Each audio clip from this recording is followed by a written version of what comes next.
like the first five are good. This is the second five really they're coming along. There's still some things they got to pick up just in terms of experience of playing and I think like everyday stuff.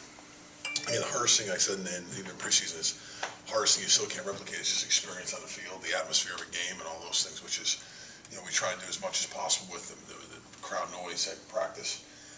Going against the ones, going against twos, getting live reps, but it's still the game experience is always you got to keep preparing for it, keep talking through it, keep getting through it. And that's going to be the biggest thing. But the first five they've all played, they've all been in situations where they play. The second five is just a young group, so get them as much experience as I can, as fast as I can. Coach Mullen was talking yesterday about getting to the point where you narrow things down with the group instead of focusing on 15 or 16 getting reps. You get that 8 or 9 or 10 reps. Yeah, I mean, it's getting to that point really today and tomorrow where we're kind of starting to narrow that stuff down in terms of the scout exchange and stuff like that. So you start getting those 9, 10, for me 11 guys that are going to keep up there and get reps that you got to start getting ready. And that's why I said it narrows down to those first two groups. Here's what you got to get. Start getting every little thing, pounding them with all the time, everything of what's going to happen, how it's going to scenario, it's going to come down, what we got to get ready for, as we start game planning. What were you wanting to see from the scrimmages, and did you see what you wanted to get out of those? Yeah, for the most part, yeah. I mean, you saw kids step up. You saw kids still, a little bit when you go in that stadium. I think that's the biggest thing when you go into the stadium. It's not, we still run the same plays. Nothing changes. It's just, to me, when you put spotlight on kids, some kids have a tendency to shine. Some kids have a tendency to say, even though it's an empty stadium, I got to do something different. I talked to the kids about that before and after. It's still the same thing. It's just, again, it's a grass field, the same 100-yard field, the same everything it is don't change to do something. It's no different than people you play as you play. We have to do what we have to do, fundamentally, technique-wise, everything we have to take care of, and that'll take care of whoever it is. There's certain things you might have to change, but to me, you've got to understand, you got to know the what, how, and why of how to do everything you do. Which is the fundamentals, techniques, assignments, and all that stuff. So it's an everyday process. You saw a lot of that go into scrimmage, where you saw it, and then you see some kids that stepped up a little bit in a game situation, and some kids that are still, you see a little bit of bright eyes walking in there. Martinez Rankin talked a few weeks ago about getting acclimated and things. How's he progressed over Progressed well. He's progressed. To me, he's right along where he should be. I think he's embracing it. I think like anything, it's the hardest thing for kids.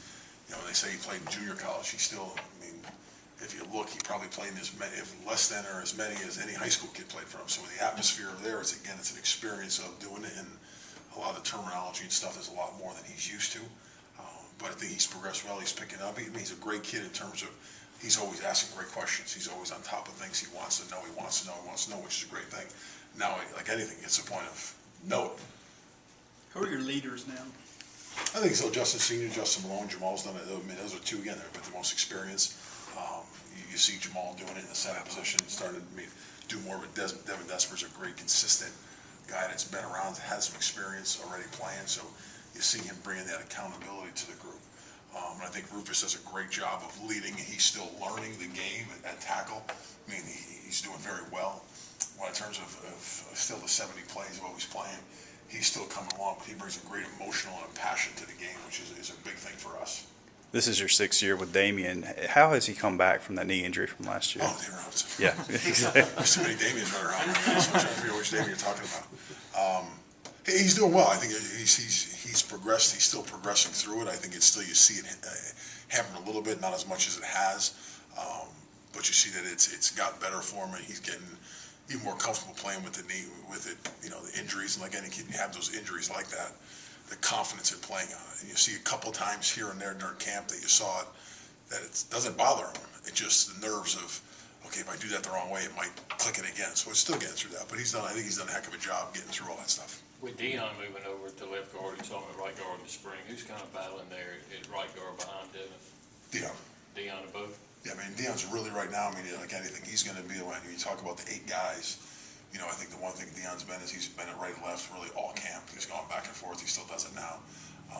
Ronald Cochran's done a great job, had a great camp, which is he's impressed a lot of people with what he's done.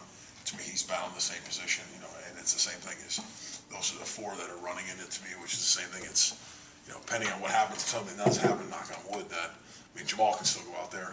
If I had to, I could still put it in. I can still move guys in. That's more of a physical than it is a mental position to play. How have you seen Jaquel? I know he's worked at just about every position. How have you seen him settle in at center?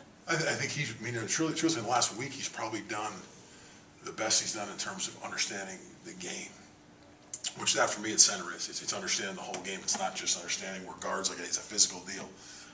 I think center is where you see him. He's starting to see the things I ask him to look for in terms of the coverage, in terms of the movement of linebackers, in terms of movement of fronts, and setting everybody up. He's done a great job of that. Really, in the last couple of days, probably a week, he's done a great job starting to figure out, okay, this is what I needed. This is what I need to do to help myself and help the four guys around me. When I talk to a lot of offensive linemen, they talk about it in practice, and they talked about the first scrimmage of how much pressure Manny brings and kind of prepares them with his front seven. I think that's, I mean, that's, I mean, and he does, but it's, As a coach, as many years I've seen it, it seems like that, because, again, they're installing everything. Okay. So the camp's always, it's like spring, spring we don't install much, but you see camp, everything's getting installed, even for us. We have the whole offense in, which is a lot. And you still say, okay, game week, we talk about, that's gonna get cut down 40, 45, 50%.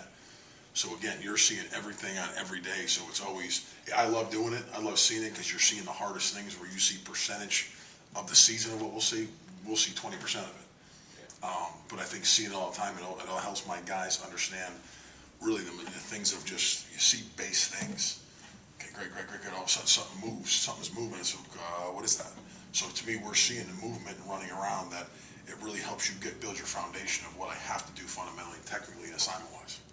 You talked about the leaders of the offensive line. How is the talent behind them, the depth? How is the depth kind of developed through camp? I think it's developing well. We still mean like anything. It's still the hardest thing with the depth is the experience. There's not a lot of it behind them, which to me which they're getting it every day because they're getting 1,000 reps. We've done whatever 1,800 reps or something in camp. So you break that down once and Tuesday, they've got somewhere in the range of 700 reps throughout camp. So for them, it's every day they're getting something. Every day watching film, they're seeing themselves now. So they're starting to see where it was as freshmen, redshirt freshmen, they weren't getting the live reps or the multiplicity of what they're getting. They're getting it now. So it's just, they just got to keep digesting, keep eating, keep digesting everything they're getting.